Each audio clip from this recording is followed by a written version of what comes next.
Hello and welcome to another Looney Tunes review video. If you are new to the channel, make sure you subscribe to follow my journey to review all 1000 classic Looney Tunes shorts and give this video a like as well. So this is a review for Golden Yeggs, and with me today is my fellow Fox in the Hen House, Fox in the Fix. Say hi! Hey guys, I'm here, and like the Dutch say, goeiemorgen jongens.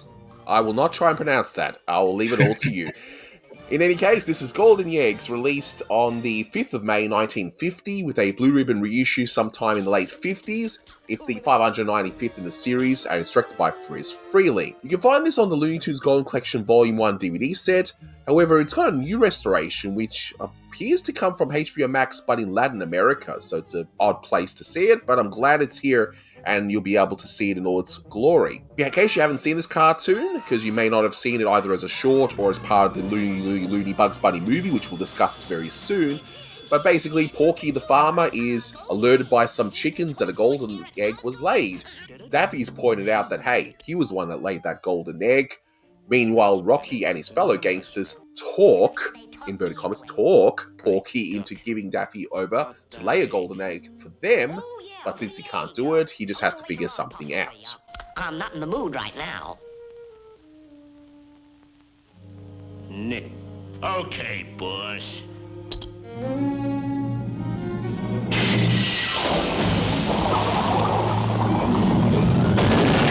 So this is the first appearance of Rocky in this particular design. See, Friz had directed Racketeer Rabbit, which had a gangster named Rocky that looks more like Edward G. Robinson. But here he's got a unique design, although his associates in this short are just generic henchmen versus Muggsy and whoever else in the future shorts. Now, in the title Golden Yeggs, Yeggs is a slang term for burglar or a safecracker, so works out pretty well in this case.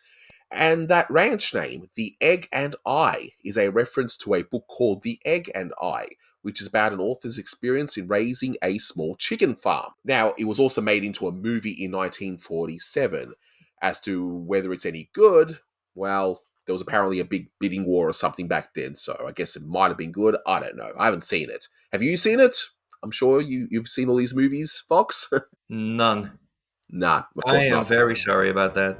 Nah, okay, you'll have to leave the review. Sorry, Fox. No, I'm kidding. I'm kidding. I haven't seen it either, so we're both bad people. Just like Rocky and his associates in this one. I watched this one and I completely forgot about it, and this brought back a lot of childhood memories. But you were telling me you actually had not seen Looney Bugs Bunny movie, and you saw this for the first time as a short. Is that right? Yeah, right. So this short is not available on many places, but it is part of that movie. You know, where I live, those movies were never really that big, so I never saw them. I only saw the shorts on like VHSs and that stuff. But at least it's on the first volume of the Golden Collection, Yeah. which for the time it looked alright, but now of course it looks even better, which is great. I mean, what do you think of this new HD upgrade? Well, the thing is, I think for a lot of the SD restorations that were on VHSs and the first Golden Collection, I think those were only restored in SD. And they didn't go back to the negatives to make the HD version. So I think it's apparent that if you have a fine eye to catch it, that these are upscales from the SD restorations. But this particular one looks really great, I have to say. But if you look really closely and compare them, you'll see that it's probably from the SD restoration. But at least it looks good, and that's the main thing. So it's Oh, not. It does look very good, yeah. It's not a Disney revision type restoration, thank goodness. But for some reason, some of the other ones they did upscales of don't look that good. For instance, the other Rocky cartoon, Caddy Corner, that one looks really blurry to me. So I guess it's just one of those things where it depends on the elements and it depends on who's actually doing the restoration. It'd be good if they all turned out perfect, but you know, we have to be in the real world, I guess, with these sort of things. But we should be happy that they are restoring these shorts as we speak, so... Exactly.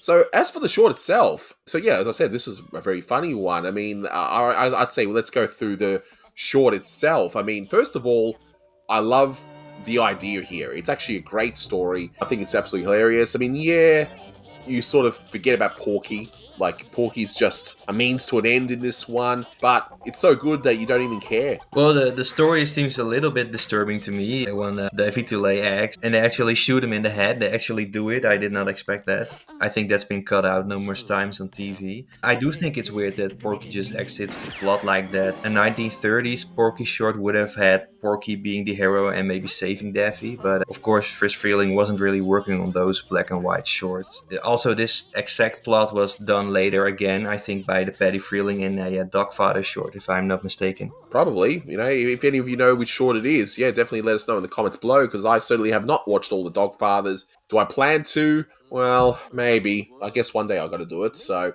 but it'll be a while away, thank goodness. I'm loving a lot of the details in this one as well. Yeah. For example, I love how the eggs just has to show 24 karat gold. Like, just to drive home the point, you couldn't just have an egg that's golden colored. No, you have to write 24 karat gold to really stick the point home.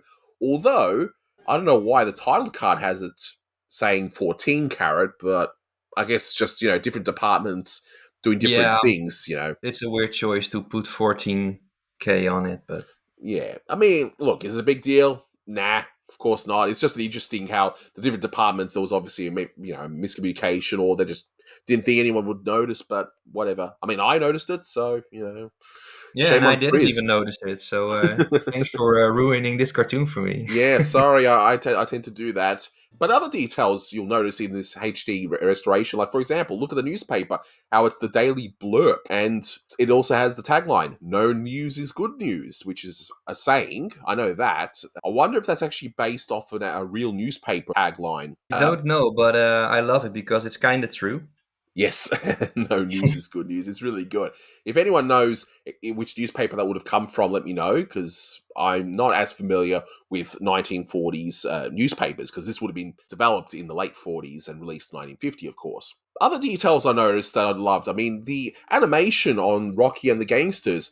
This is limited animation done right, to me. It's done for comedic effect. So you've got Definitely. Porky, Daffy, and all those characters there's full animation, but then when you look at the Gangsters, it's all limited animation where you'd see maybe the legs just moving in one scene, or when Rocky talks with their "shut up" kind of voice. That's all I can say in his voice, "shut up." But anyway, his mouth, it's just his mouth moving. There's no expression with his arms or anything. It's just Yeah, very so subdued. Rocky would work perfectly as a Muppet, I think. You just have to move his mouth. Yeah, it very well could. And I love the design. It's just so good as well. Any other details that you've noticed about this? I know, like, some music cues, because some are interesting in this one, I think. Yeah, well, when Daffy is carried in all by the cheering chickens, you can hear Freddy the Freshman in the background. I like that touch.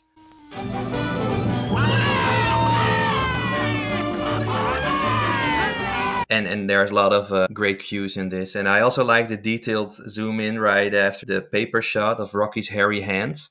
Yes. It's such detailed. But what about that weird music cue when Rocky's reading the racing paper, the sheets that, is clearly going to be betting on the horses, and you actually hear the racing bugle, but you hear it in a different pitch?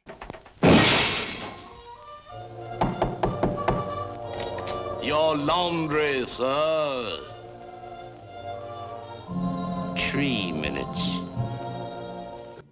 I thought that was a very weird music cue. It threw you off. Yeah, but... I didn't even notice it, so thanks for ruining this short once again. Indeed. And of course, I like how the Gangsters have their own incorporated company called Crime Incorporated. It's like the police, we can't find where the crooks are. Well, did you look up Crime Incorporated? Well, it's just so blatant. But I mentioned before that I saw this for the first time on the Looney Bugs Bunny movie.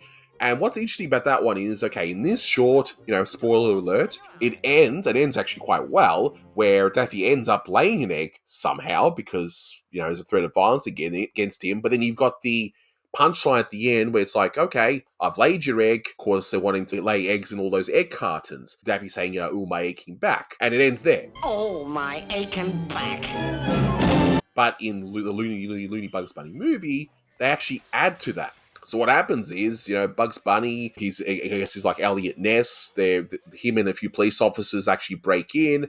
They find Daffy. He's trying to lay all these eggs, looking exhausted. And Daffy Duck even wants a proctologist. So it's a very weird way to add to it. Although in the context of that movie, it works quite well. I don't think I've seen that ending, but I like the original ending. Just fill him up. I think that's a great line. It's perfect. Comedy gold, if I should say. Just like the pacing towards the ending of the short when they're counting down the minutes. I think that's terribly funny. Yep, with the timing and the gags, they're very simple gags, about how Rocky is kind of like droopy in a way. He just appears anywhere that Daffy would go. Little man is everywhere, yeah.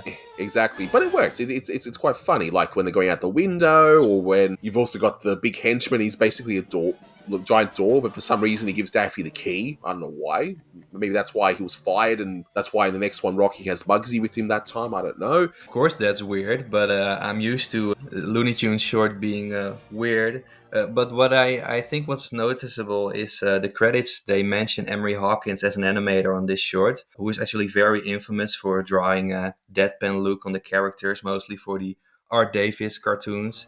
But I think under the Frizz unit, he was a bit constrained for some reason, because I found it very hard to catch his work on this short. So if anyone knows what parts he animated, please tell us in the comments, because I love his work. Yeah, I'd be interested too, for sure, because in Art Davis's unit, you can definitely notice Emery Hawkins. I'm not even that great at picking out animators, and yet I can sort of tell a lot of the time what Emery Hawkins actually did.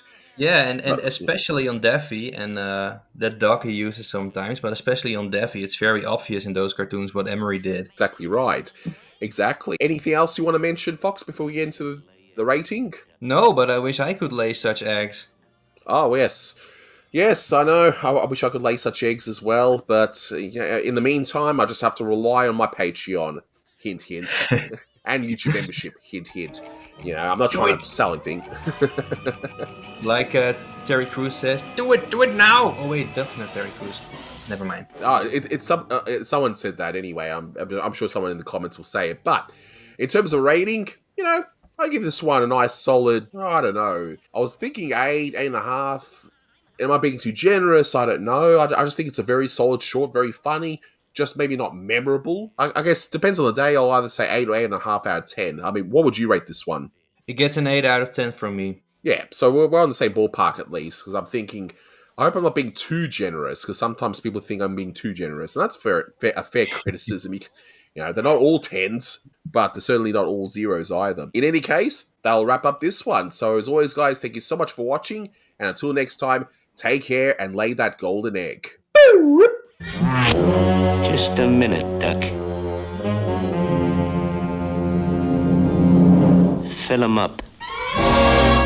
Oh, my aching back.